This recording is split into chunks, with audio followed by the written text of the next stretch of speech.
customer ចង់ chi ហើយ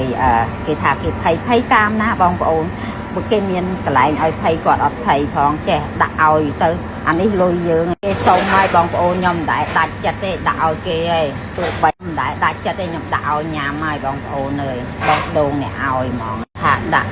ឈីសឲ្យហើយគេងសាច់ទេណាមើលបងប្អូននេះ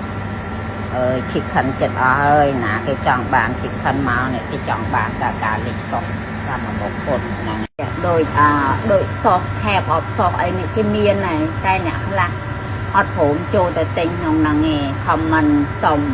ខ្ញុំចេះតែឲ្យមួយអីចឹងណាហ្នឹងហើយតែបើសុំច្រើនជួយមិនបានដែរហ្នឹងព្រោះនេះសុំមួយហ្មងប៉ុណ្ណេះសុំមួយ2ឡាហើយអត់ចង់បង2ឡាសុំហ្វ្រីអីចឹងដូចឈីអីហ្នឹងក៏2ឡាដែរតែអត់ព្រមបងទេ